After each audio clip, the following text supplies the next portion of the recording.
Moi, ce qui me fait vraiment très rire, c'est remettre sur les rails peut-être des délinquants, peut-être des jeunes qui n'ont pas la structure familiale dont j'ai bénéficié. Choupi, ton père est délinquant. Ton père a été condamné. Chaton, ta structure familiale, elle est moisie.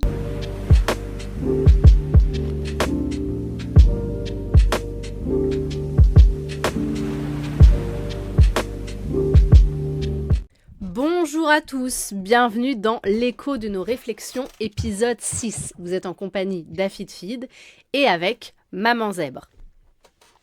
C'est donc notre 6e épisode, et oui, nous tenons bon. Ça y est. Ouais, on ne lâche pas l'affaire, on ne veut pas vous abandonner. Et on ne veut pas s'abandonner l'une l'autre surtout, je pense que c'est ça, Marine. Oui, oui, ça c'est sûr. Et donc, vous êtes dans notre podcast où nous échangeons de sujets qui nous ont marqués, qui éventuellement vous ont intéressés, et on échange de ça avec vous. Nouvelle version de l'overlay, retravaillée ces derniers jours. Donc, comme d'habitude, vous pourrez vous repérer avec le petit cœur. Alors, il ne palpite plus, mais voilà, tranquillement, on s'adapte. Donc, pour vous indiquer où nous en sommes, bien sûr, on aura tout à l'heure la saveur du jour avec l'actu qui nous a marqué et dont on a envie de parler avec vous. Savoir si ça nous laisse un goût âcre ou tout doux dans la bouche. On verra. Ouais. Ensuite, on aura l'onde de fond, notre sujet du jour qu'on va aborder tranquillement un peu plus tard. Et à la fin, notre jeu, le Kikadi, pour deviner de qui viennent les citations du jour. Est-ce que tu as eu des retours de notre épisode précédent, qui était fort sympathique d'ailleurs, qui n'a pas fait beaucoup de vues, mais nous on l'a apprécié, donc c'est ce qui compte en fait, en réalité. Exactement. C'est bien parce qu'on fait du contenu pour nous et pas pour l'audience. Non, si on travaillait pour la fame, ça se saurait. Ça se saurait. Écoute, non, pour l'instant, j'ai pas eu de retour en tant que tel sur cet épisode-là. En revanche, un retour sur le fait que nous avons été taxés d'un grand professionnalisme et du fait que c'était très bien tourné, très bien orienté. Donc voilà, des retours positifs, agréables, qui font du bien à l'ego. On remercie toujours les mêmes personnes qui viennent regarder nos rediffs, qui sont sur le live, sans lesquels nous n'aurions pas la possibilité de pouvoir faire tout ce que nous faisons, puisque nous sommes des grosses michtos qui profitons de nos hommes pour pouvoir nous payer du matériel informatique. C'est tellement ça. Donc ces remerciements sont à vous, messieurs. Voilà. Et sinon, comment tu vas, toi ? Ça va bien. On a du soleil aujourd'hui, donc ça remet du baume au cœur. Franchement, ça donne un peu d'énergie. Là, ces derniers jours, c'était absolument affreux. On a eu un retour d'hiver bien salé par chez nous. Donc ça fait... voilà. Et c'est très agréable. Et nous, en Normandie, on a un soleil magnifique, va comprendre. Ça n'a aucun sens. Est-ce que tu voulais revenir sur un sujet qu'on avait abordé précédemment ou pas du tout ? Pas pour le moment, et toi ? Non. Non, moi ça non allait. Enfin, comment dire ? Disons que dans les saveurs du jour, on va revenir sur un sujet qu'on a déjà abordé, mais ça c'est autre chose. Ouais, ok, d'accord. Voilà. Bon, d'accord. Bah écoute, on verra tout ça alors. Je lance la saveur du jour ? C'est parti. Une moussaka pour la 10. J'adore. Une moussaka pour la 10. Quelle magnifique voix. Combien as-tu de saveurs du jour ? J'en ai 3. Ok, moi j'en ai 2,5. Donc... Ouais, pareil, 2,5. C'est la 3e. Il y en a une qui survole en fait, vite fait, mais c'est juste que je voulais en parler brièvement. Ok. T'es prête ? On fait un Shifumi ? Ok, c'est parti. Pour savoir qui commence. Allez. Quoi ? Pour savoir qui commence. Attends. Oui ! Ok. Allez, on y va. C'est parti. Vas-y, c'est toi qui le fais. Shifumi. Purée. Ok, je commence. C'est parti. Let's go. Alors. Moi, je voudrais vous partager une news un tout petit peu triste. C'est José Mujica, qui est l'ancien président de l'Uruguay, de 2010 à 2015, qui était ce président très très très à gauche, qui reversait 90% de son indemnité présidentielle, qui a laissé le palais présidentiel à des œuvres caritatives pour les pauvres, qui donc vivait chez lui sans sécurité particulière dans la maison qu'il a toujours vécue, sans chauffeur, avec sa coccinelle antique et enfin voilà, j'allais dire d'occasion mais non, de collection. Et donc ce charmant monsieur, il est atteint d'un cancer et là c'est allé trop loin, donc il arrête son traitement et il va finir ses jours chez lui. Moi je voulais lui parler de lui avant sa disparition prochaine, pour rappeler que grâce à lui, en Uruguay, le chômage a baissé drastiquement, la pauvreté également. On est passé quand même de 40% à 11% en moyenne générale, et à moins de 3% dans la ruralité, toutes les zones rurales. Et le salaire minimum, grâce à sa présidence, avait été rehaussé de 250%. C'est énorme. Voilà. Donc, ce monsieur, qui finit sa vie bientôt. Du coup, saveur du jour nostalgique, je sais pas. Ouais, un peu. Hommage. Ouais. Du coup, on fait un plat phare. Ouais, hommage. Ok, d'accord. Moi, je voudrais parler... C'est une bonne nouvelle. Donc, on est dans les saveurs du jour hyper joyeuses. C'est la chute des milliardaires. Oh, donc oui. En fait, il y a les premiers chiffres qui sont sortis par rapport à la façon dont ça se passe en ce moment dans le monde. Et donc, je vais vous demander à tous un moment de silence pendant que j'énonce les sommes perdues par toutes ces personnes qui font de notre quotidien une meilleure vie. Donc, je voudrais que nous pleurions tous ensemble pour les 5 milliards perdus de Zuckerberg. J'aimerais que nous pleurions tous ensemble pour les 5 milliards de Bernard Arnault. Oh. J'aimerais que nous pleurions tous ensemble pour les 29 milliards de Jeff Bezos. Ah ouais, quand même, 29, ça commence à piquer. Et j'aimerais que nous pleurions tous pour les 148 milliards d'Elon Musk.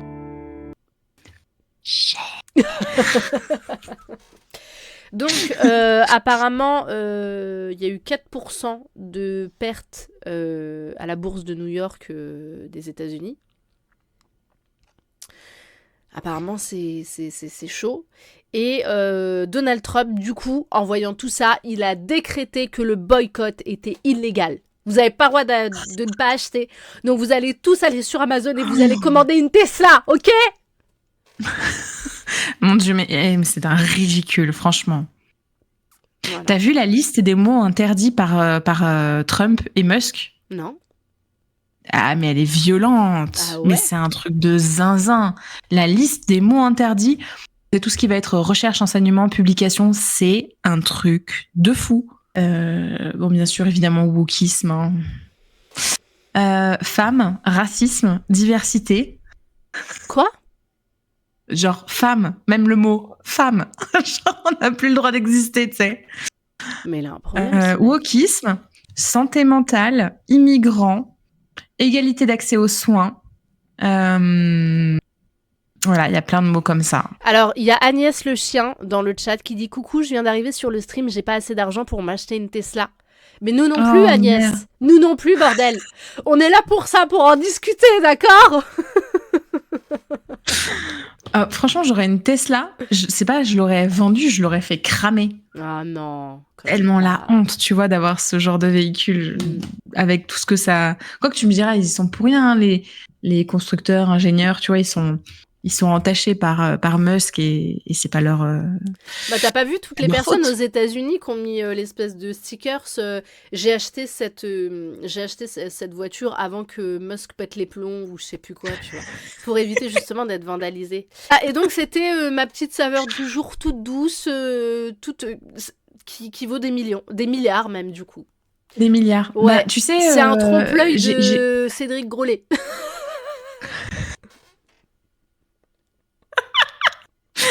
Ça a l'air salé, mais en fait, c'est sucré. Exactement, c'est ça. Mais m'est avis que possiblement, Musk risque de se casser la figure quand même, financièrement, mais genre d'une violence absolue. Ah ouais? Parce que le boycott Tesla fonctionne très bien, et en fait le problème que ça engendre, c'est que ça fait un effet boule de neige, et notamment au niveau financier, ça va très certainement se casser la gueule, parce qu'en fait il y a une très grosse partie de la fortune de Musk qui est directement liée à Tesla, puisque ce sont des actions Tesla.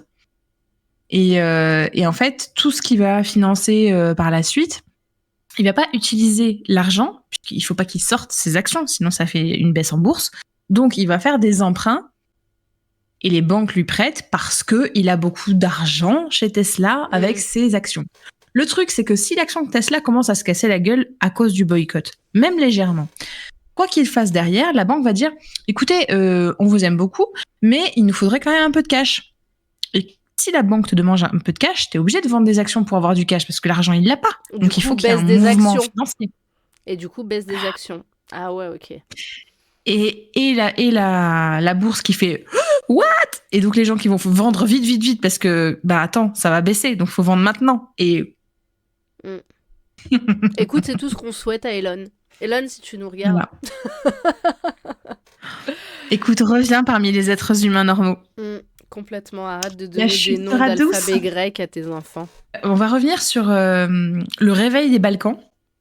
Ah oui, d'accord, ok, la suite. Ouais, la suite. Parce que samedi, il y a eu donc samedi 15 mars, il y a eu une énorme manifestation à Belgrade.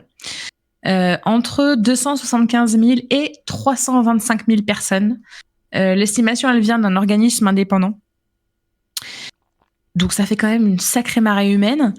Donc la plus grande manifestation en fait depuis le début du mouvement, et possiblement quand même depuis le début de l'histoire de la Serbie moderne. Donc c'est quand même un gros raz-de-marée. Le ministère de l'Intérieur, pour sa part, serbe, a compté 107 000 manifestants. Donc on est sur un divisé par 3. C'est à peu près le ratio classique. Ouais, c'est vrai. Je pense qu'il commence à avoir peur. Même en France, c'est pareil de toute façon. Quand tu vois les chiffres annoncés dans les manifestations par le ministère et par les syndicats. Généralement, c'est du x2, donc divisé par 2. Là, c'est divisé par 3. Et alors, par contre, c'est assez hallucinant. Donc la police serbe aurait utilisé contre les manifestants des canons à son. Les canons à son, il faut savoir que c'est une arme militaire qui envoie des 160 décibels. Pour info, le seuil de douleur, c'est 120 décibels. Le décollage d'un avion, c'est 130. Donc là, on passe à 160, c'est monstrueux. En fait, tu vois sur les vidéos les gens qui s'écartent comme Moïse ouvrant la mer, tu vois, le truc. Parce que le son, ça fait extrêmement mal. Mais c'est pas interdit, ce truc-là ? C'est pas interdit partout. Ah, ok.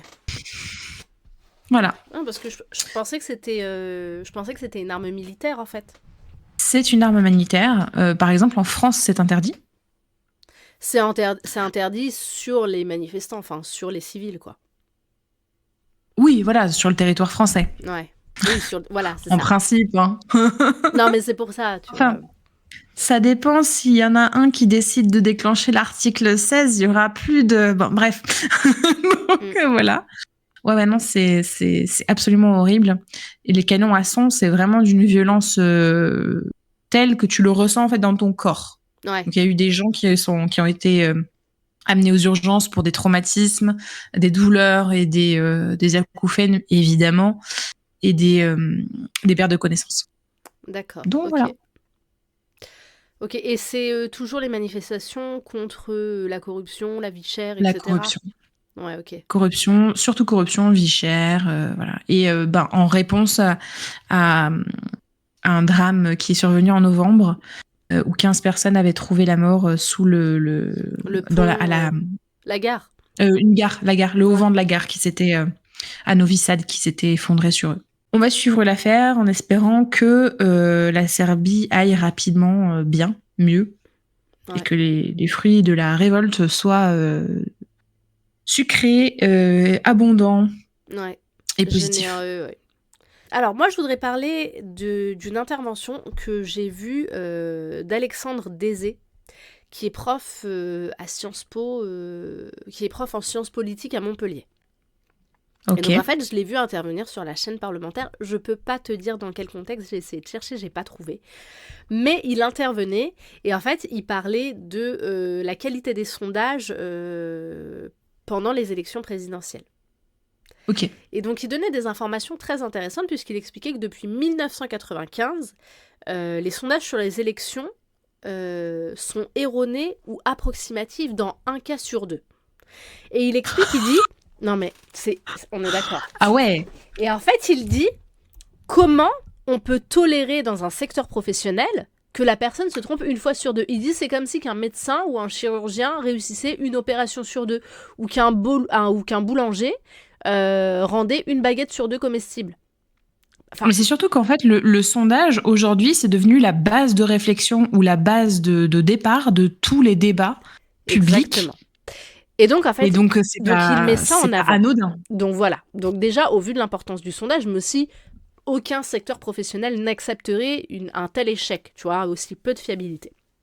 Et donc, il dit que chaque année, il y a 1000 sondages d'opinion qui sont gardés, alors qu'il y en a 5 à 10 000 qui sont réalisés. Donc, imagine-toi que sur 5 à 10 000, on estime qu'on n'en garde que 1000, et sur ces 1000-là, il y en a 1 sur 2 qui est faux. Donc déjà, tu vois, c'est compliqué. Il explique que on a multiplié par 40 les sondages présidentiels en 50 ans.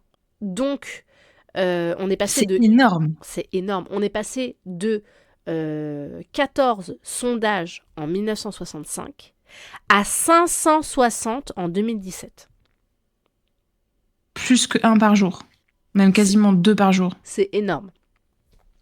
Mais en fait, c'est le principe de regarder comment pensent les autres, regardez comment pense la majorité, faites pareil. Et bah, en fait, c'est encore autre chose. Parce que ce qu'il explique, c'est que, en fait, les banques se basent sur ces sondages pour délivrer les prêts.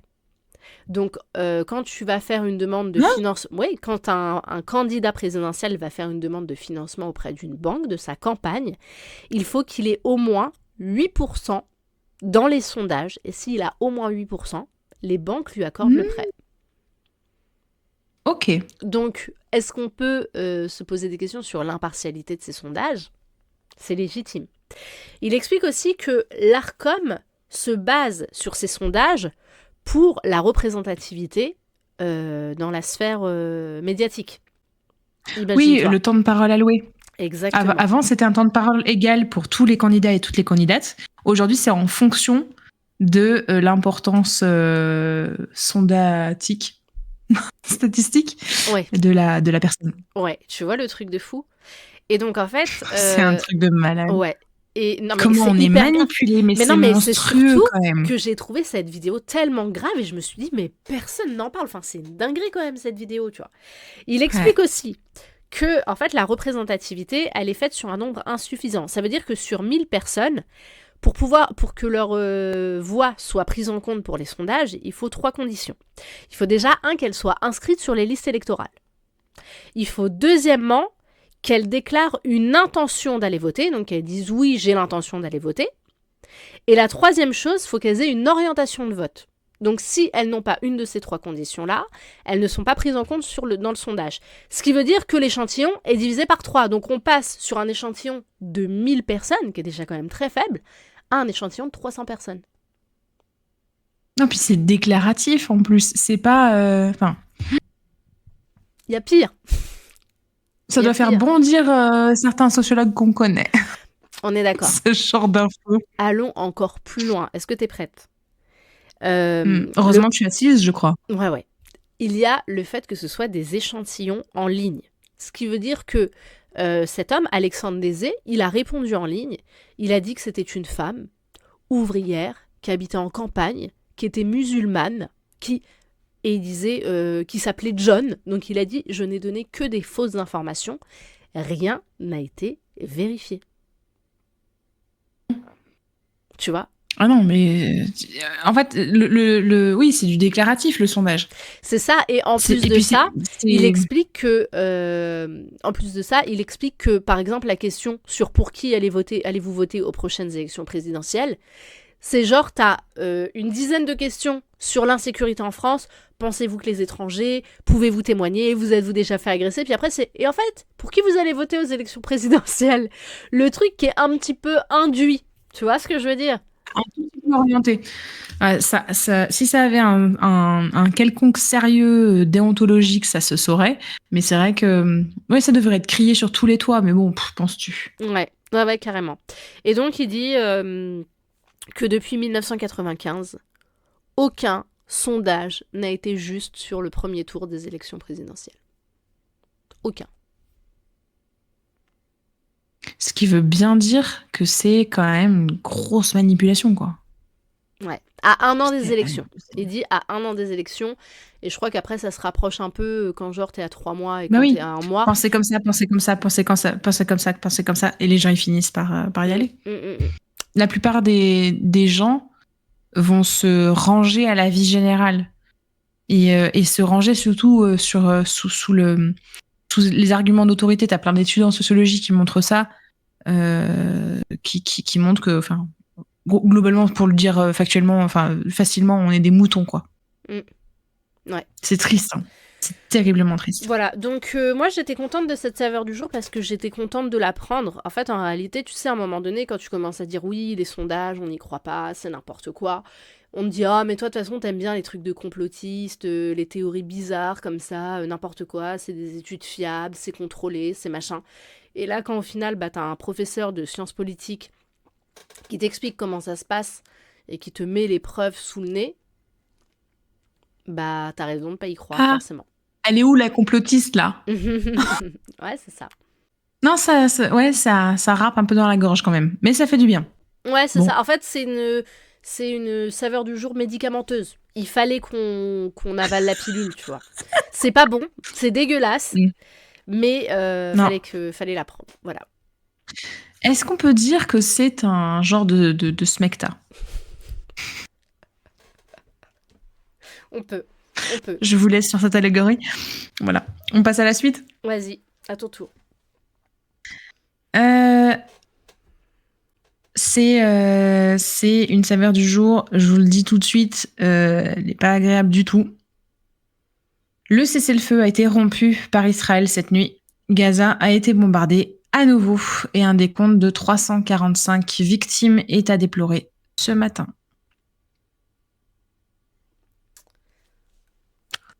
Voilà. Bon, je pense qu'il y a rien à ajouter. Hein. Je pense clairement qu'il n'y a rien à ajouter. Qu'est-ce que tu veux qu'on dise à ça? Voilà. Du coup, moi, ma dernière saveur du jour, c'était juste une petite info. C'est suite à l'arrêt du financement de l'école Al-Kindi.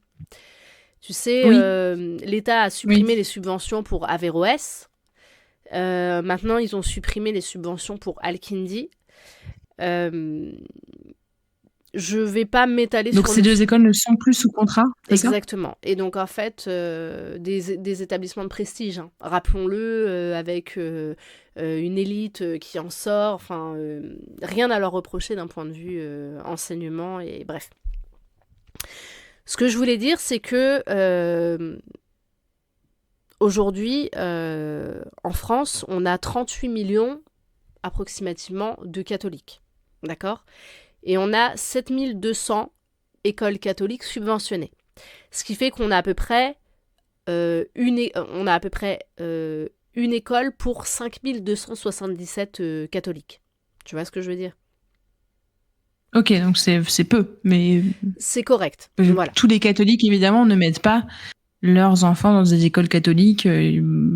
Beaucoup sont dans les écoles publiques. C'est ça.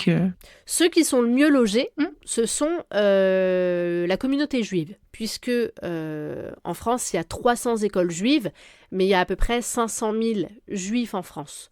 Donc, ce qui fait qu'il y a... Donc, le ratio nombre de places par enfant est plus élevé. C'est ça, ça fait un établissement scolaire pour 1666 élèves. Enfin, 1666 Ah oui, juifs. c'est une grosse différence. Je prends toute la communauté juive, hein, donc il y en a qui sont plus en âge d'aller à l'école, il y en a qui sont trop jeunes, etc. Donc, en réalité, tu vois, c'est moins. Maintenant, pour la communauté musulmane, il y a 5,4 millions de musulmans en France. Ce qui fait quasiment presque 10% de la population française. Il y a 7 écoles musulmanes subventionnées en France. Ce qui fait un ratio 7. de... Ouais, 7 écoles. Ce qui fait un ratio de un établissement scolaire pour 771 428 musulmans. Et on dit qu'ils sont pas bien intégrés. Voilà.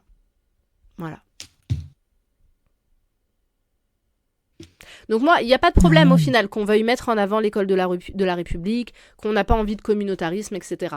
Mais là, pour le moment, ceux qui sont le plus communautaires, ce ne sont clairement pas les musulmans. Bah non. Ils ont 7 établissements. On peut peut-être leur laisser ces 7 établissements-là. Enfin, je sais pas. Sachant que il n'y a jamais eu de problème de maltraitance, de mœurs, de quoi que ce soit. Bah, écoute, vu le nombre de contrôles dont ces établissements font l'objet, je pense que l'éducation nationale quand même veille au grain.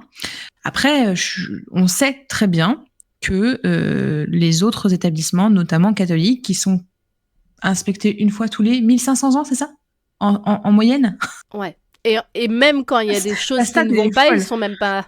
Parce qu'on en a parlé la semaine dernière, même quand il y a des choses qui vont pas, ils sont même pas inspectés. Donc Oui, ou alors ils sont inspectés avec les pieds, hein, voilà. Donc, je pense que ça va. Enfin, j'aurais confiance quand même dans cet établissement-là, vu le nombre de contrôles auxquels ils font face. Très bien de mettre la même énergie sur les 7000 établissements catholiques et les 1300 établissements de confession juive. Ce serait pas mal. Ah, il y en a que 300 des écoles juives.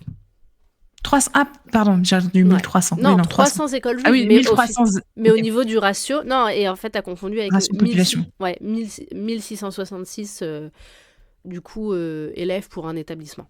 Donc, c'était ça. Rien à voir au niveau du ratio. Et dans le public, il y a un contrôle tous les quand? Tous les combien? Est-ce que tu as l'info là-dessus, toi? Alors, en fait, dans les établissements publics, t'as pas de contrôle de l'établissement, t'as juste un contrôle des enseignants.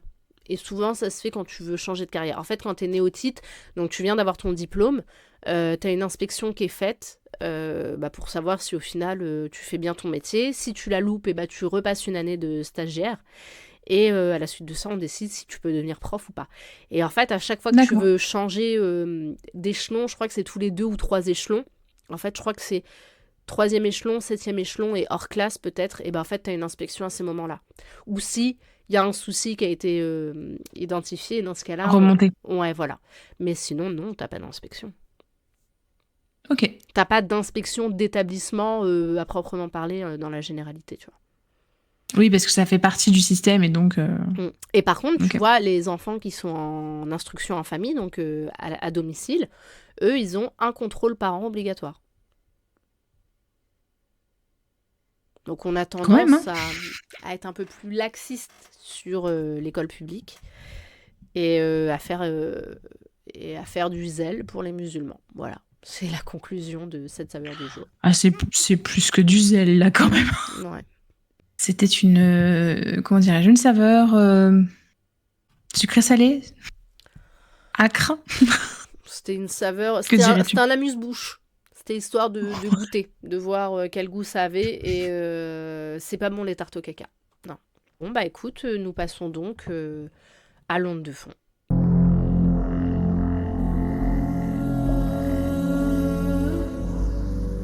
Et donc le sujet du jour que je vais vous présenter, c'est une question très simple que tout le monde se pose et dont on pense tous avoir une réponse. Mais on va voir si au final, on peut avoir des arguments pour cette réponse. C'est: la France est-elle une démocratie ? On peut se poser une question puisque pendant de nombreuses années, dans les classements de tous les pays du monde, on était quand même démocratie défaillante. Là, je crois qu'on est 25e, un truc comme ça, à égalité avec l'Espagne. Moi, personnellement, je trouve qu'il fait meilleur vivre en Espagne que chez nous. Mais peut-être qu'au final, on se trompe en réalité. Et donc, j'ai fait un truc tout simple. J'ai pris ChatGPT et je lui ai dit: ChatGPT, qu'est-ce qui définit une démocratie? Et donc là, en fait, il m'a sorti 8 éléments pour pouvoir déterminer si un État est démocratique ou pas. Et du coup, je lui ai posé une deuxième question. Je lui ai dit, qu'en est-il de la France par rapport à ces 8 éléments? Et donc, lui m'a dit s'il validait ou s'il validait pas. Et donc, on va voir ces 8 éléments-là. Et nous, toi et moi, on va donner notre avis en voyant ce qu'on en pense. OK? Donc, Allons-y. je n'ai rien préparé en argument en réponse à ces questions, puisque j'ai envie qu'on y réfléchisse ensemble. Ok. Ça te va? Un exercice intéressant. Voilà. Argument numéro 1. Qu'est-ce qui Argument définit numéro 1. une démocratie? La souveraineté du peuple. Donc, le pouvoir appartient au peuple qui l'exerce directement ou par l'intermédiaire de représentants élus. Donc, j'ai dit à ChatGPT, ChatGPT, est-ce que nous, on est dans ce cas de figure-là? Et ChatGPT a dit, oui, le peuple français exerce sa souveraineté par le vote et le référendum, articles 1 et 3 de la Constitution. Cependant, certains critiquent la faible prise en compte des référendums et le poids des élites politiques. Du coup, qu'est-ce que t'en penses? C'est quoi faible prise en compte? Le dernier référendum qui a existé en France, c'était en 2005, sur l'Europe. Mm. En gros, les gens, ils ont répondu non. Mm. Et du coup, qu'est-ce qui s'est passé? Bah oui. Oui. Bon, voilà. Du coup, ça, c'est pas une faible prise en compte. C'est un allez tous vous faire taper, on fait ce qu'on veut. Même si on vous a demandé, non. Exactement. Et puis, il y a un autre truc aussi, c'est les manifestations. Je veux dire, il y a des manifestations tous les mois en France. On manifeste contre tout. Ouais. Et est-ce que le gouvernement en a quelque chose à Il n'y faire? a pas des réformes retraites qui sont passées? Non, rien. Il y a des réformes de la retraite qui sont passées Non, comme ça, par 49.3, alors que les gens étaient dans la rue. Rien à foutre. Mais sinon, à part ça, attends, c'était quand? C'était pas cet été, là, en 2024, où on a voté, et il y a un camp qui est sorti majoritaire, et il a jamais gouverné, ce camp-là? Mais oui, mais c'est de la prise en compte. Donc, Hein? ChatGPT, il l'a dit. Si ChatGPT a dit, ChatGPT, il a raison. C'est une faible prise en compte. Ouais, en fait, d'un point de vue historique, la dernière personne qui a réellement pris en compte le référendum des Français, l'avis des Français, c'est De Gaulle. Ça fait loin. Oui, enfin, il y a eu combien de... Il y a eu quoi, 2 ou 3 des référendums, en vrai? Oui, mais quand De Gaulle prenait en compte le référendum des Français, il l'appliquait.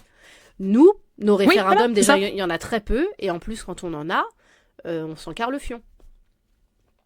Complètement. Voilà. Et puis même le vote de la représentation nationale, oui, alors ok, on a élu des représentants donc au Parlement, notamment députés. Ok, ça c'est factuel, c'est automatique. D'un coup, tac, ton assemblée elle change. Soit. Mais après, quand on prend pas en compte le fait qu'il y a un camp majoritaire sortant qui doit normalement être le camp qui gouverne avec un premier ministre, une première ministre et un gouvernement. Enfin, moi, par rapport à ton premier point, là, pour moi, du coup, depuis cet été, on n'est plus en démocratie, techniquement. Enfin, en tout cas, ce point-là n'est pas honoré en tant que point démocratique. Donc, on pourrait dire que notre gouvernement, en tout cas notre État, ne remplit pas cette condition.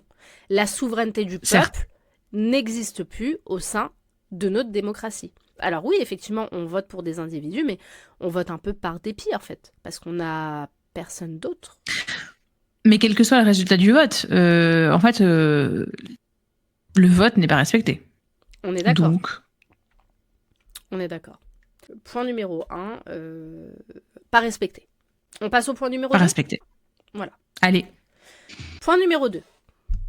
Des élections libres et régulières, les dirigeants sont choisis par des élections transparentes, pluralistes et périodiques. Donc ChatGPT dit oui. Les élections sont organisées de manière régulière, transparente et pluraliste. Cependant, l'abstention croissante pose la question de la représentativité. Je suis totalement d'accord avec ChatGPT. Nous sommes d'accord. Il y a un problème par rapport à l'abstention. Il y a un problème en France par rapport au vote blanc. puisque le vote blanc n'est pas comptabilisé, alors Il qu'il n'est pas devrait l'être. comptabilisé. Il devrait l'être. Et je pense qu'il y a beaucoup de gens aussi qui voteraient blanc si au final il était comptabilisé. Et autre chose, c'est que les élections libres et régulières, effectivement, elles existent, mais elles n'ont plus d'utilité depuis les législatives. Bah non. Non, clairement pas. Pour la première fois de ma vie, je me demande sincèrement si je vais aller voter la prochaine fois. C'est légitime. Parce qu'en fait, j'ai entendu ça, cette métaphore il n'y a pas longtemps et je l'ai trouvée extrêmement intéressante. Imagine, tu es à une table de poker, tu joues, et tu sais qu'il y a au moins un des joueurs qui triche. Est-ce que tu continues à miser ? Non. Est-ce que tu continues à jouer les règles du jeu ? Non. Du coup, pourquoi aller voter ? Ouais. Ouais, elle pique un peu celle-là. Ouais. Parce que je l'entends, c'est j'étais là, horrible parce que, tu sais, ouais. moi, je suis de nature optimiste. Donc, en fait, je me dis toujours, mais non, ça va servir à quelque chose, il faut pas abandonner, il faut... Et en fait, tout autour de moi me dit que non, il n'y a plus d'intérêt, ça sert à rien. Quoi. Mais en même temps, si les derniers et les dernières gauchos ne vont plus voter... C'est Coluche qui disait si voter servait à quelque chose, ça ferait bien longtemps que ce serait interdit. Ouais. Mais en réalité, les élections libres et régulières, elles existent toujours. Elles ne sont pas prises en compte, mais elles existent toujours. Mais elles Donc, existent. On peut tout de même valider ce point de la démocratie. Voici dans le sens... un violon, vous pouvez pisser dedans, ça fera un joli son. Exactement, c'est ça. Mais au final, ça existe, tu vois. Point numéro 3. T'es prête ? Ouais. La séparation des pouvoirs. Donc, normalement, la condition, c'est pour éviter toute concentration du pouvoir, il existe une distinction entre le pouvoir exécutif, législatif et judiciaire. C'est ce qu'on enseigne à l'école. Okay. ChatGPT nous dit... Oui. ChatGPT nous dit, attention, en théorie, la France applique la séparation des pouvoirs, exécutif, législatif, judiciaire. Mais la forte concentration des pouvoirs entre les mains du président sous la Ve République suscite des critiques, notamment sur l'affaiblissement du Parlement. Puisque, comme on le sait, le président, il a la possibilité de suspendre la démocratie en imposant un état martial, et il a aussi la possibilité de faire des dissolutions. Donc, dès lors où il a une action sur le pouvoir législatif, c'est problématique. Très. Voilà. Donc, en fait, là, c'est même pas un problème de dégradation de notre démocratie, comme on est en train de le dire avant. C'est la fondation de base de notre démocratie qui est problématique ici. Puis t'as un second souci, c'est le problème de copinage. Ouais. Parce que quand les contrôles démocratiques de ces instances représentatives sont biaisés, je pense au Conseil d'État, il y a notamment, c'est Richard Ferrand, c'est ça ? Je sais pas comment il s'appelle. Voilà. J'ai du mal avec les noms. Je crois que c'est Richard Ferrand. Voilà, et que je te place un pote ici, et que je te place un pote là, et que à l'Arcom, il y a un tel et une telle, et que c'est toujours les mêmes qui sont... toujours la même caste qui est représentée. T'as beau avoir des séparations, elles sont pas si séparées que ça, quoi. Donc... c'est surtout que nous, tu vois, on arrive à retrouver le voisin d'un copain, du frère, de l'oncle en vacances à 8000 km à travers le monde. Et donc ces gens-là qui font partie d'un milieu très très restreint se connaissent tous entre eux. Mais oui. Enfin, tu sais, moi ça me fait rire, c'est quand on voit par exemple Mélenchon et Marine Le Pen qui sont dans des débats politiques et qui sont là en train de se prendre la gueule. Mais qu'est-ce que vous dites ? Mais elle est folle, celle-là, nanana. Puis qu'après, tu les vois bouffer au resto derrière parce que ça fait quand même 20 piges qui se connaissent et qui jouent à ce jeu-là. Tu l'as mauvaise, quoi. Tu te dis, en fait, on est sur une pièce de théâtre, on n'est même plus... En fait, c'est des gens là-haut qui font semblant d'avoir des activités. Voilà. Alors que les cartes... Ils font semblant d'avoir des... Ils font semblant d'avoir des différences. Ouais, carrément. Alors qu'en réalité, ils maîtrisent tout pareil. Et donc, du coup, séparation des pouvoirs, on est d'accord que... Mezzo. Ouais, on le valide pas, quoi. Non. Non, ouais, d'accord. Ensuite, point numéro 4. L'état de droit. Là, ça va être très, très drôle. Ça va être très, très drôle. Et donc, ChatGPT nous explique que l'état de droit, ce sont les lois qui s'appliquent à tous, y compris aux gouvernants. Les droits et libertés fondamentaux sont protégés par une constitution ou un texte juridique. Et donc, ChatGPT me dit, oui, la France est un état de droit, où les lois s'appliquent à tous, y compris aux dirigeants, avec des procédures judiciaires contre des responsables politiques comme preuve. Sauf que ChatGPT, il est contredit sur plusieurs points. Le premier, l'immunité. Dès lors où un homme politique possède l'immunité, il n'est pas jugé comme tout le monde. C'est ça. Moi, j'aimerais aussi qu'on parle des délais de traitement de la justice. Un homme politique va porter plainte, on sait que dans la semaine, l'enquête sera bouclée. Il y a des victimes de meurtres, de viols qui attendent depuis des années et des années, pas des semaines ou des mois, des années, le jugement. Des années. On est d'accord. Donc voilà le délai de traitement de la justice. Et puis, je voudrais parler aussi d'une chose importante, c'est Monsieur Nicolas Sarkozy, qui à 17h a une levée de garde à vue pour pouvoir rentrer chez lui. Puis ils disent, mais par contre, Monsieur Sarkozy, demain matin, 8h, vous êtes au commissariat. Moi, personnellement, j'ai jamais vu ça auprès d'un de mes potes. Ouais, t'es où, là? Bah attends, il est 17h, je viens de sortir de GAV là, mais je dois y retourner demain matin, donc on prévoit rien. Hein. D'accord? Ce soir, je me couche tôt. Faites votre nuit chez vous, Monsieur Sarkozy, puis tranquillement, dans vos draps de satin, puis revenez demain. Voilà. Et puis derrière, tu sais, t'as Aboubacar qui dit « Je peux moi aussi ?» Ta gueule, toi. Tu restes dans ta merde, tu nous fais pas chier, d'accord? Et si t'es ça, je te ramènerai un rouleau de PQ. Chiant, Aboubacar. Oh là là, tout le temps ouvrir sa bouche. Et puis, il y avait pas eu aussi un délire avec le fils de Sarko et son scooter, ou je sais pas quoi, qui s'était fait voler son scooter et il l'avait retrouvé dans la seconde heure. Ouais, c'est ça, ouais. Wow. Ouais. T'imagines la quantité de police et de forces de police sur le. Alors sur les gars, Louis réunion d'urgence, ok?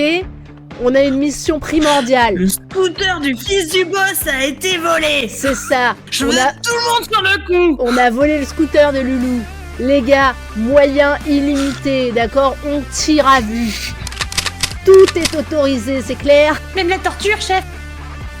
C'est quand même Louis, hein. Pas déconner. Eh ouais, est-ce qu'il y a des anciens de l'OAS là-dedans? Gérard, non mais... t'étais à Oran en 1960? Eh ben y a pas de souci, tu briefes les mecs sur la technique. Quelqu'un a une... Comment on appelle ça? Une gégère? Une batterie de voiture. Quelqu'un a une batterie de voiture?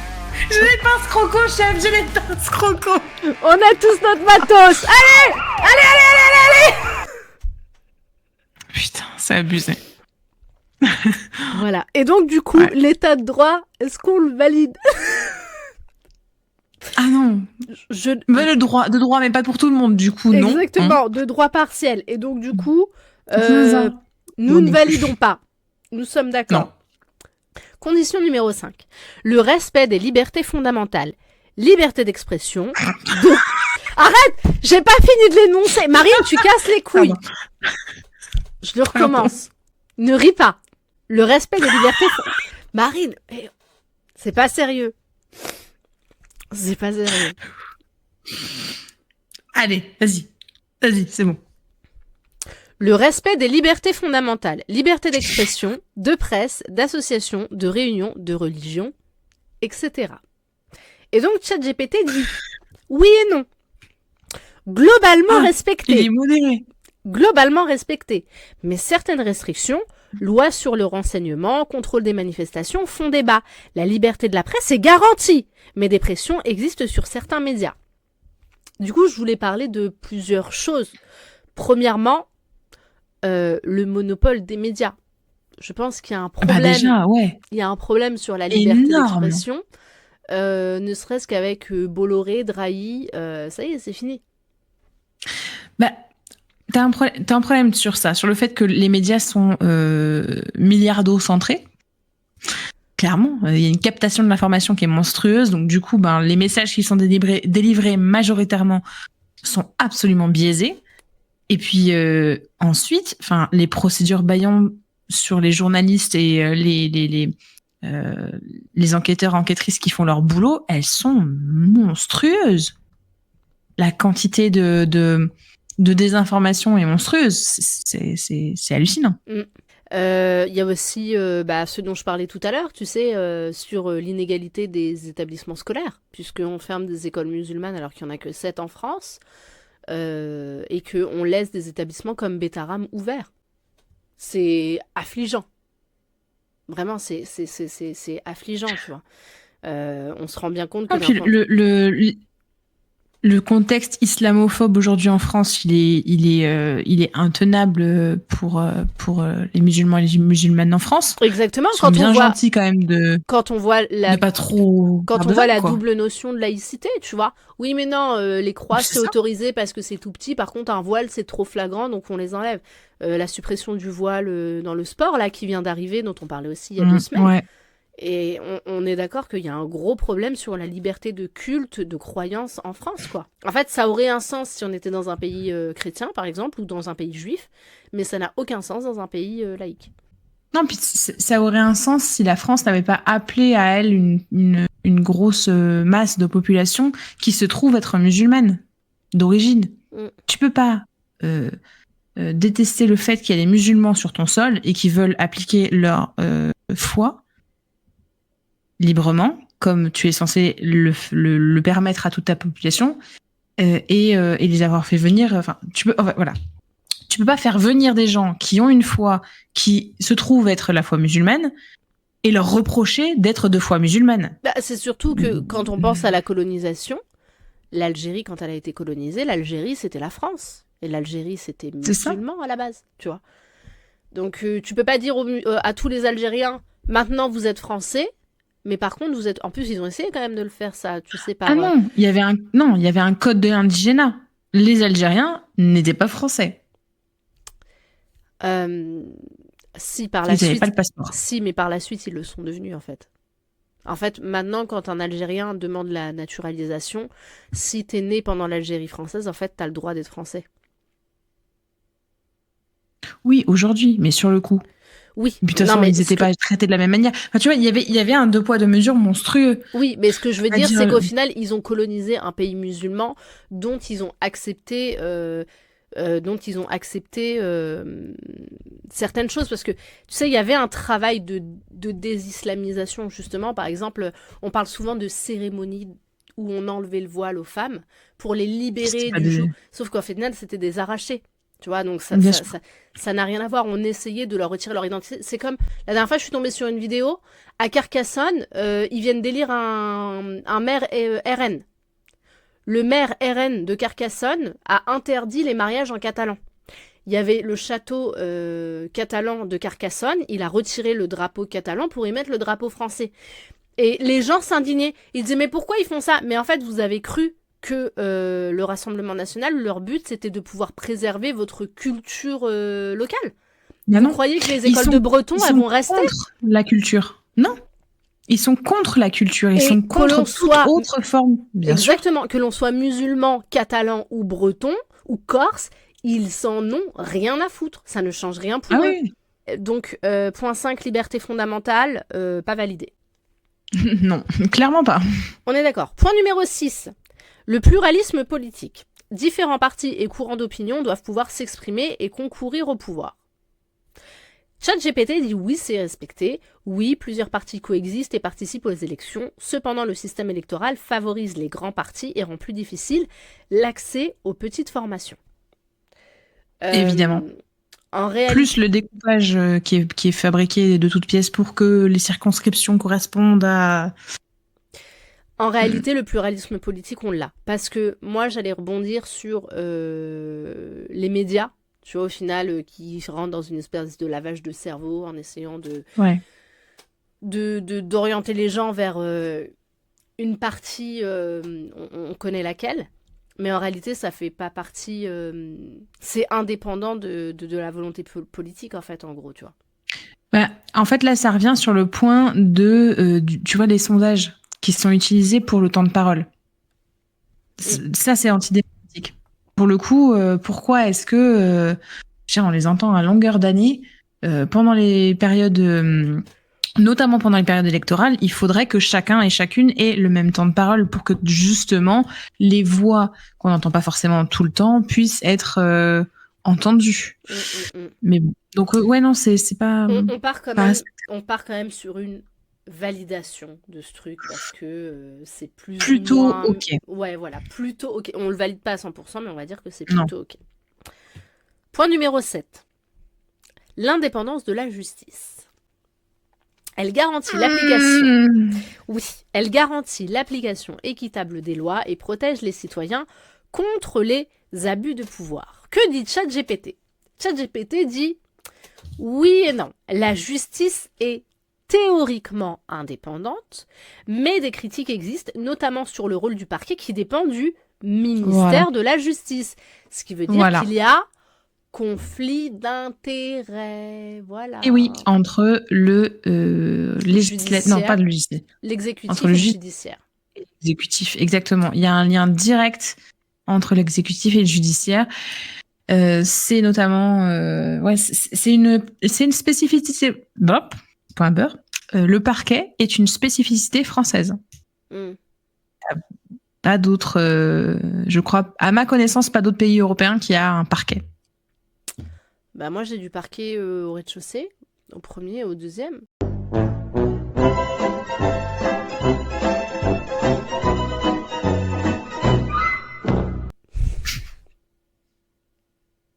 Tu sors. Tu sors. Au revoir.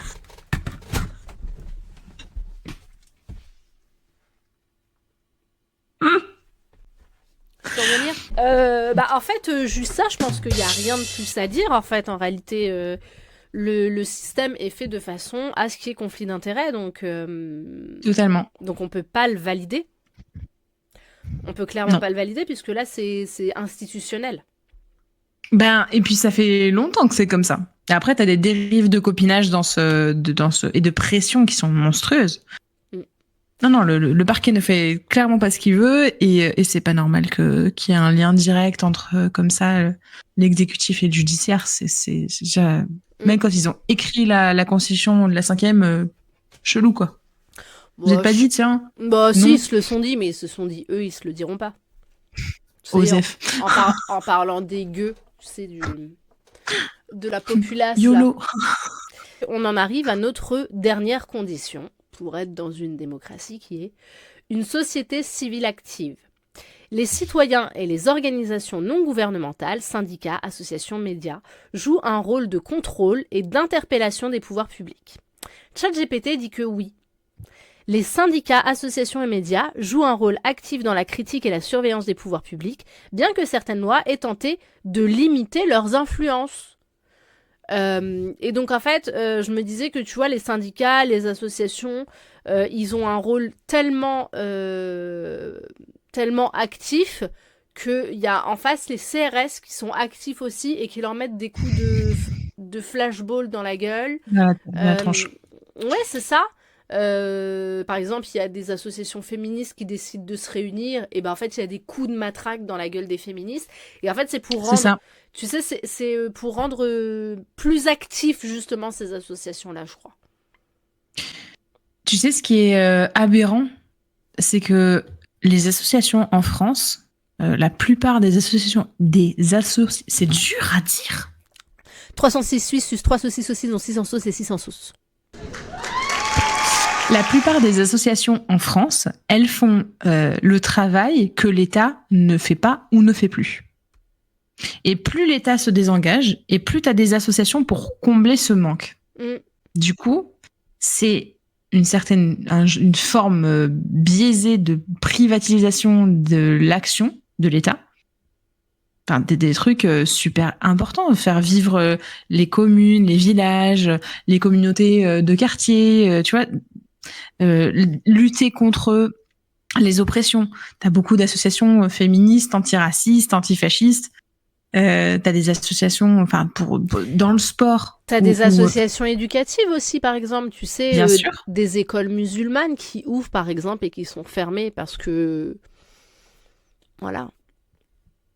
Donc l'État se désengage. Du coup, les citoyens et citoyennes ressentant quand même un besoin montrent de bénévolat et de volontariat et montent des associations qui sont pérennes. Et du coup, l'État dit bah ok, si vous faites vous, je me redésengage. Enfin, c'est un truc sans fin.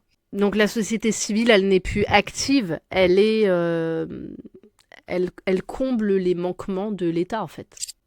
C'est plus de l'activité Exactement. en fait, c'est de la. C'est de la survie. C'est de la compensation. Voilà, c'est de la compensation. C'est le mot que je oui. cherchais. Mais du coup, on va quand même le valider parce que en réalité.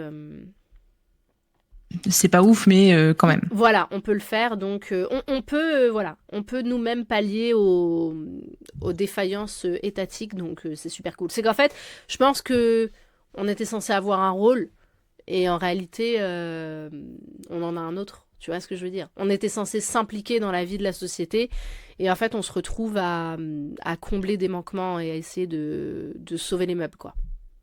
Ce qui veut dire en conclusion que nous allons voir combien de points nous avons validés. D'accord?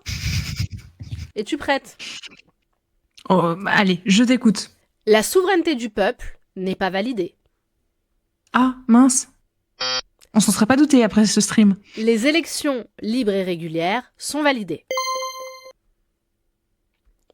La séparation des pouvoirs n'est pas validée. L'état de droit n'est pas validé. Le respect des libertés fondamentales n'est pas validé. Le pluralisme politique est validé.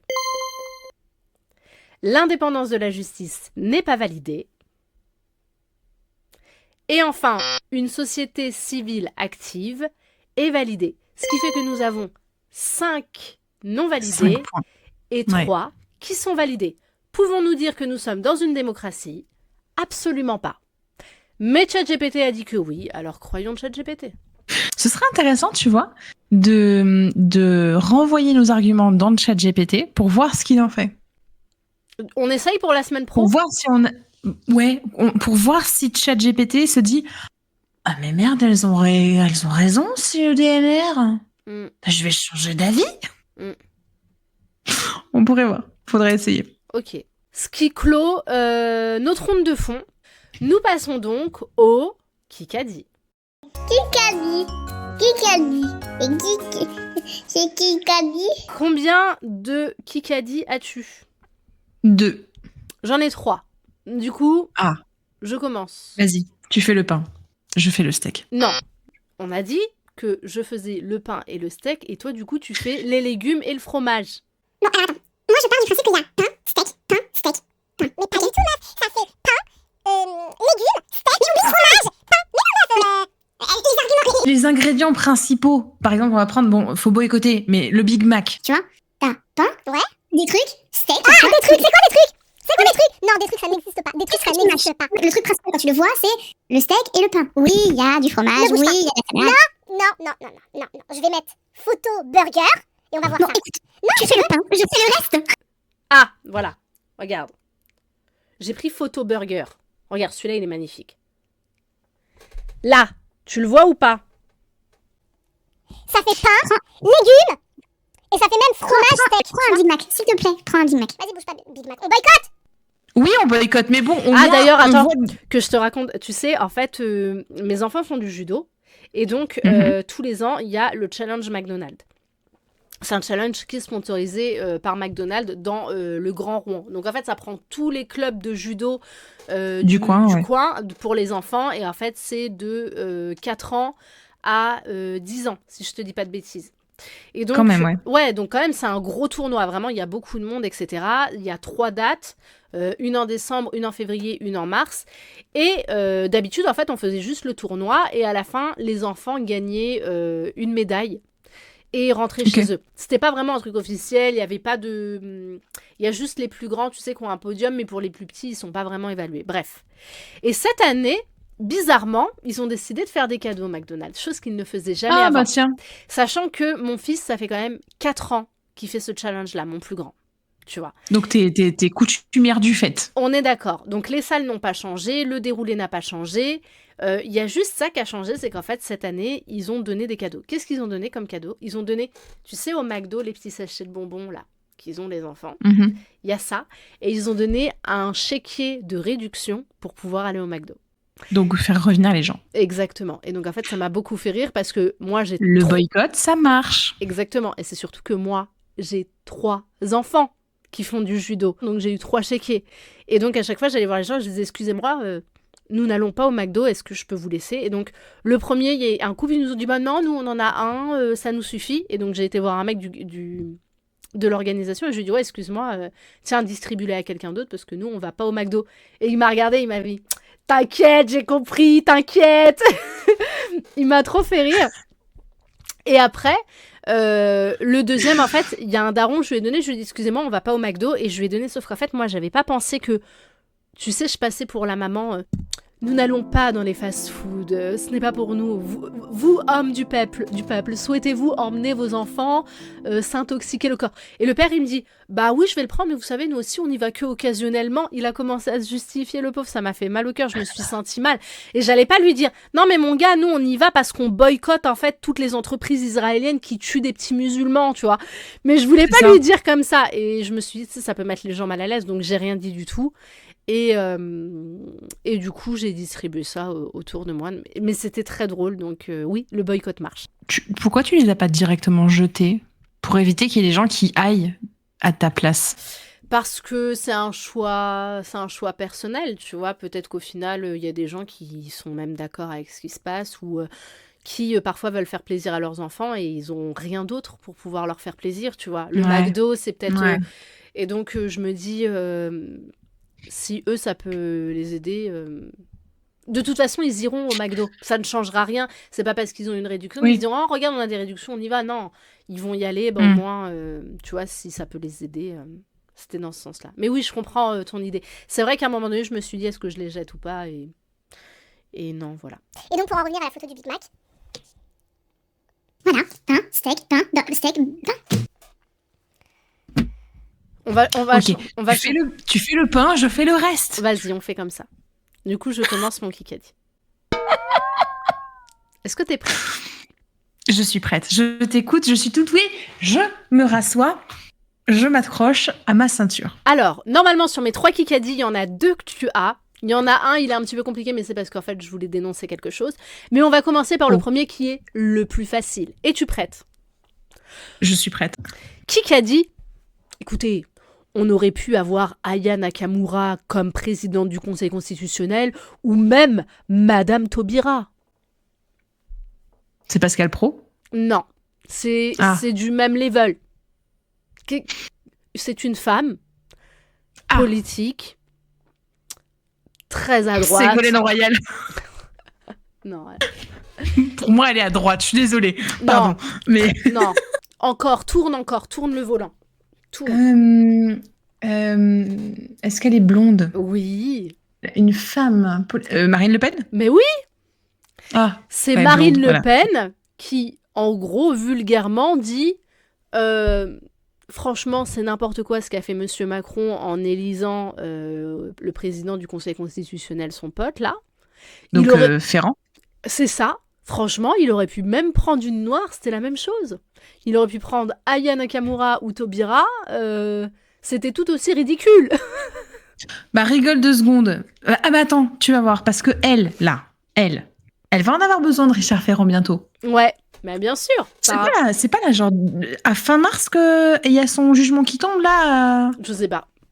Je sais pas, je peux pas te dire. À la macrono-compatible d'extrême droite Le Pen ? Parce que Taubira ou Aya Nakamura, c'est sûr et certain qu'ils l'auraient pas aidé, donc... qu'elle profite en vrai, que ce soit un homme blanc cis. Et donc oui, c'est Marine Le Pen qui a dit cette grosse merde à l'écran, sans pression. Voilà. Comme d'hab. Je continue. Vas-y. Kikadi, dans le challenge assimilatoire qui est le nôtre, l'armée peut être utilisée, avec un peu d'imagination, pour maximiser l'assimilation des populations étrangères, ou alors remettre sur des rails peut-être des délinquants, peut-être des jeunes qui n'ont pas la structure familiale dont j'ai ou d'autres personnes ont bénéficié. Est-ce que ça peut être un accélérateur social ? Retailleau. Non. C'est ou Pro ou Retailleau. C'est personne d'autre. Ah ouais ? Non, c'est un fils d'eux. Ah, Sarkozy ? C'est Louis. Oh Louis là Sarkozy. là. Oh là là. J'ai bien aimé la petite phrase de gauche dont la Ouais, structure familiale dont j'ai bénéficié. Et c'est pour ça que je suis partie sur Retailleau, tu sais, parce qu'il y a des fois où il dit des choses et puis à un moment donné, il se dit « Merde, je suis trop à droite. Faut pas que j'oublie, je suis pas de droite. Qu'est-ce que je peux dire là tout de suite ?» Puis après, il dit une petite phrase un petit peu altruiste, tu vois, pour le bien de nos compatriotes, tu vois. Bien sûr. Ouais. Moi, ce qui me fait vraiment très rire, c'est remettre sur les rails peut-être des délinquants, peut-être des jeunes qui n'ont pas la structure familiale dont j'ai bénéficié. Choupi, ton père est délinquant. Ton père a été condamné. Chaton, ta structure familiale, elle est moisie.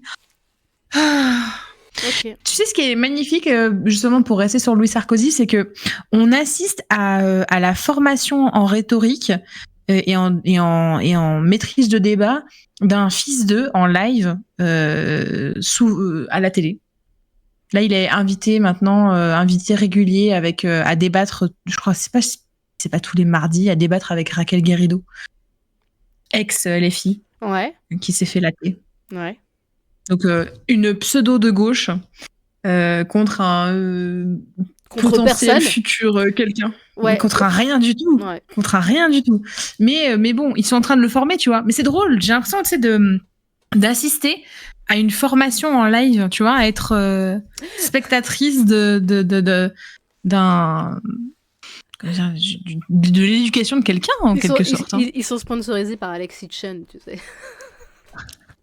Donc là, c'est celui, je pense, que tu ne vas pas trouver parce que c'est une personne un petit peu inconnue. Mais la phrase est mythique et le contexte est ouf. T'es prête ? Qui qu'a dit ? Un individu en fauteuil roulant est venu au contact pour insulter les policiers avant d'utiliser son fauteuil électrique pour leur foncer dessus, pour les faire tomber. C'est dans ce contexte qu'il a fallu le neutraliser.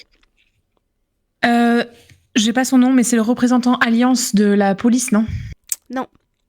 C'est la procureure de Clermont-Ferrand, Dominique Puechmaille, qui explique pourquoi des CRS ont mis des coups de poing, des patates, dans la tête d'un homme en fauteuil roulant. Et partiellement Exactement. Partiellement tétraplégique. Hein. C'est pas genre juste le mec, il est en fauteuil et il fait de la salle et il a des... Non. Il est à 80% inapte. Un peu incapable... Ouais. Non mais... Ouais, exactement.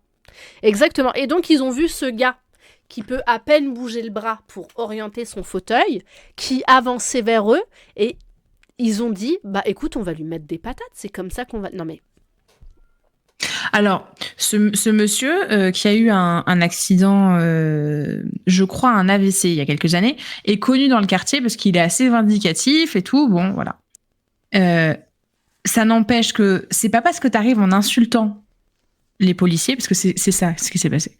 Il a insulté les policiers parce que ça l'emmerdait ce qui était en train de se passer. Ils étaient en train de faire une descente policière dans le quartier. Il est arrivé de les insulter. C'est pas parce qu'un citoyen de la République en état d'incapacité physique vient te voir et t'insulte que toi, t'es censé réagir, petit policier là, petit gendarme de je ne sais quoi, de rien du tout, avec ta masculinité fragile là. Là, ton ego tout qui s'effrite là. Il y a un mec qui est en fauteuil roulant, qui a pas ses capacités, il t'insulte, tu te sens tellement menacé que tu lui fais une clé de bras et tu lui mets des patates. C'est quoi ça ? Non mais c'est honteux. Elle est où ta masculinité en fait ? Parce que juste, on peut s'attaquer à ce mec-là en particulier. C'est quoi ce gendarme-là ? C'est quoi ce type ? Sérieux ? Oh, t'es armé, t'es entraîné, tu te sens menacé par un handicapé ? C'est un truc de ouf. Hein. Pauvre de toi. Ouais. Non, c'est la honte. Et donc voilà, je trouvais ça important de parler de ce qu'a dit parce que j'ai trouvé la phrase aberrante. Attends, oui, je te la refais. Ouais. Un individu en fauteuil roulant est venu au contact pour insulter les policiers avant d'utiliser son fauteuil électrique pour leur foncer dessus pour les faire tomber. Excuse-moi, ça va à quelle vitesse un fauteuil électrique comme ça? Alors, si c'est débridé, ça peut aller très vite. Mais c'est quoi Mais, très vite en fait, si tu veux, le problème, c'est que c'est pas que ça va vite, c'est que t'as un petit joystick et puis ça avance. Et comme ça a une certaine puissance, donc ça peut te renverser. Oui, effectivement. Ah, pardon, mais putain, ça va, quoi. Et genre, le Tu policier... t'écartes. Ouais, c'est ce que j'allais T'as dire. tes deux jambes valides, Genre tu t'écartes. Ouais, c'est ça, le policier, il pouvait pas se pousser ou courir. Je sais pas. Je sais pas, Oh là là, oh non, mais un gendarme coursé par un handicapé en fauteuil roulant, mon rêve. Ouais. Enfin, bref. Ouais, non. Tu sais, j'ai une copine qui est gendarme et en fait, elle m'expliquait que normalement, tout ce que tu dois faire, c'est de façon proportionnelle. Par exemple, tu vois, sur elle, elle a son arme et elle a sa matraque. Et elle m'explique que son arme, elle peut la sortir uniquement si elle se retrouve mise en danger, donc avec quelque chose de la même importance qui peut la mettre en danger. Donc une arme à feu ou par exemple un véhicule. Un machin comme ça, elle peut sortir son arme. Mais elle m'expliquait que si par exemple, elle était entourée par 3 mecs avec des couteaux, normalement, elle n'a pas le droit de sortir son arme à feu, tu vois. Est-ce que tu peux m'expliquer... Elle doit sortir sa matraque. Oui, elle peut sortir sa matraque. Mais est-ce que tu peux m'expliquer, du coup, fauteuil roulant, toi, la proportionnalité, c'est des patates dans la tête de l'handicapé? Surtout qu'en plus, enfin, tu l'as vu là, tu les as vu les images? Ouais. Le moment où il lui met des patates dans la tête, Le gars, il roule même pas. le gars est à l'arrêt et il y a quelqu'un d'autre qui lui fait une clé de bras, une clé d'étranglement comme ça. Ouais. Ah ouais. Pardon, hein, mais quand je disais la honte, la honte, Puis honte. Et puis c'est les mêmes mecs qui disent quoi? Ouais, t'inquiète, en one-one, je te défonce. C'est parce que là j'ai mon uniforme, mais t'inquiète, mais que t'aies ton uniforme ou pas, t'es une pauvre même merde. Sans ton uniforme, je te prends. Sans ton uniforme, je te fais chanter. On est d'accord. Sérieux, c'est quoi ça? Voilà, c'était mon kikadi. À toi. Attends, je me reconcentre pour le dernier. Alors, celui-là, il est un peu énervant. Je l'ai encore en travers de la gorge. Quand vous avez des féministes qui sont devant le palais de justice d'Avignon et qui crient 20 ans chacun pour les 50 violeurs de Mazan, c'est un slogan fasciste.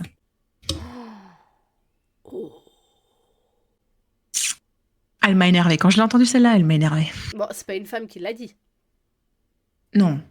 On est d'accord. Ça aurait pu, mais non. Ça existe, hein, les traîtresses à la cause. Ouais. Apartheid discussion. Voilà, dans ce genre-là. Ouais. Je te la refais. Vas-y. Qui qu'a dit? Quand vous avez des féministes qui sont devant le palais de justice d'Avignon et qui crient 20 ans chacun pour les 50 violeurs de Mazan, c'est un slogan fasciste. Je sais pas, donne-moi des indices. Il est à gauche. Oh, un socialiste alors. Non? Écoute, c'est pas l'image que je m'en faisais, non. Non, pas socialiste, non. Vraiment, je sais pas. Eh ben, on est sur une magnifique phrase de François Bégodeau, écrivain essayiste français, politiquement engagé à l'extrême gauche, proche du marxisme libertaire. Comme quoi, ça n'empêche pas d'être un gros sexiste et de volontairement ignorer la domination et l'oppression sociale subie par les femmes. Voilà, donc quand on est un homme, on peut tout se permettre, même quand on est à gauche, voire même à l'extrême gauche. Donc voilà. Mais les gens pensent qu'au motif qu'on est à gauche, on se rend pas compte qu'il y a des racistes. Mais il y a des racistes partout. Hein. On sait qu'il y a des racistes, on sait qu'il y a des sexistes, des grossophobes, on sait qu'il y en a partout. Après, la différence, c'est d'essayer de travailler sur soi, de s'améliorer et de prendre la critique quand on te la donne. Ça, la différence entre les gens de gauche et les gens de droite, c'est que les gens de gauche, ils savent qu'ils font des choses mal. Et ils essayent d'améliorer ça. Les gens de droite, ils sont ce type-là, il est très au fait des luttes de classe, des luttes de pouvoir au sein de la société, des oppressions diverses et variées. Tu l'écoutes parler, il est extrêmement intéressant. C'est pour ça que je suis super déçue que ce mec-là choisisse volontairement par sexisme pur d'ignorer la domination des hommes sur les femmes et cette sensation d'oppression légitime. Et le fait que, 20 ans chacun, c'est pas un slogan fasciste. 20 ans chacun, c'est un moyen de dire plus jamais, stop, on en a marre, enlevez la botte que nous avons sur le cou, en fait. Lâche la prise d'étranglement, ça suffit. C'est quand même hallucinant de devoir rappeler à un intellectuel français qu'il a fait montre d'inintelligence. Et même de stupidité et de pour le coup, il a utilisé clairement on lui a attrapé sa veste par rapport à ça ou pas? Il y a quelques féministes, oui, qui lui ont attrapé la veste, mais t'as plein de gens qui le défendent. Et ça qui m'énerve, c'est que dans les commentaires, sous la vidéo dans laquelle il y a cet extrait-là, qui l'a publié lui-même. Il est fier de ce qu'il a dit. C'est un truc de zinzin. Dans les commentaires dessous, t'as des gens qui sont là. Oui, non, mais c'est pas ça qu'il voulait dire. Mais c'est pas parce que t'es de gauche que tu dois être aveugle, en fait. Le mec, il vient de dire un truc sexiste. On peut juste s'arrêter 2 secondes et dire, ouais, effectivement, la comparaison est pas bonne. Nous changeons totalement de registre. Attention. Est-ce que t'es prête? Allez. C'est 2 personnes qui parlent ensemble. Donc la première phrase, c'est une personne et la deuxième phrase, c'est une autre. Mais elles ne font qu'un. D'accord? T'es prête, hein? Qui a dit? Combien exactement? Je sais pas. Le milli, ma poule, le milli.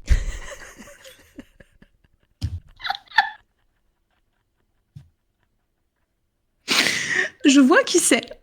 Et je suis incapable de te dire qui c'est. Je ne connais pas leur nom. Je ne sais pas ce qu'elles font dans la vie. C'est vrai. Mais je sais que...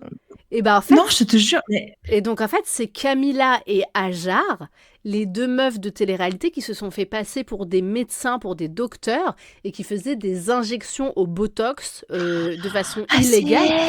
Mais oui! Et donc, Camilla qui a eu 4 ans de prison, dont 3 avec sursis, donc 1 an de prison ferme, et Hajar qui s'est tapé 2 ans de sursis puisqu'elle accompagnait uniquement sa sœur, 25 et 22 ans.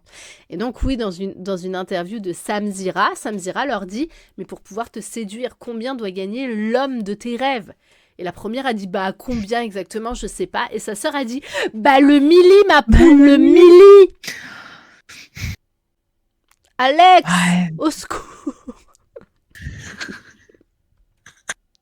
Ah non, invoque pas les démons comme ça, calme-toi. Un jour, il va y avoir sa tête qui va apparaître comme ça. On m'a appelé. Oh non. Tu sais, c'est comme quand j'étais petite dans mon quartier, il y avait des gens, ils juraient tout le temps sur la tête de leur mère à tout va. Et ils étaient là, ouais, sur la tête de ma mère, sur la tête de ma mère. Et un jour, il y a un mec, il a sorti une phrase, et il m'a tellement fait rire. Il lui dit, écoute-moi bien, mon pote, un jour, tu vas jurer sur la tête de ta mère, tu vas mentir, il y a la tête de ta mère, elle va venir en flottant comme ça devant nous, et elle va te regarder, elle va dire, mon fils, pourquoi tu jures sur ma tête? Et j'avais tellement l'image marine, j'ai ri, mais tellement fort. Oui. Parce qu'à chaque fois que quelqu'un disait sur la tête de la mère, j'imaginais la grosse tête de sa daronne qui arrivait et qui disait « Mon fils, pourquoi tu mens sur ma tête ?» Il y a des délires comme ça qui restent, qui sont gravés dans la mémoire. Mais tellement. Voilà. Donc du coup, quand quelqu'un dit sur la tête de ma mère et que je vois la tête de la daronne, c'est très drôle. Ce qui clôt cet épisode numéro 6 de l'écho de nos réflexions. Nous sommes ravis de vous avoir eu. Merci pour ceux qui nous ont suivis, ceux qui vont revoir ça en replay.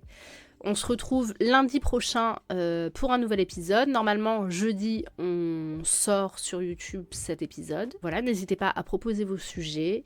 N'oubliez pas de liker, de commenter, de partager. Donnez-nous de la force. Faites-nous des retours et voilà, on vous attend avec impatience. Donc à très vite, à lundi prochain. Exactement. Alors on va se quitter sur une citation de la fin que nous a préparée Hafid Feed. On tourne ici, à Paris, en France, d'une manière indirecte ou directe, problème social, divorce, tout ça, à la fin, quand il cherche à se mettre, sa personnalité, elle est où? Elle est où? Est-ce qu'il est de Méditerranée? Est-ce qu'il est de telle catégorie de poissons? Est-ce qu'il est marocain? Est-ce qu'il est algérien? Est-ce qu'il est parisien? Signé l'imam Chalgoumi.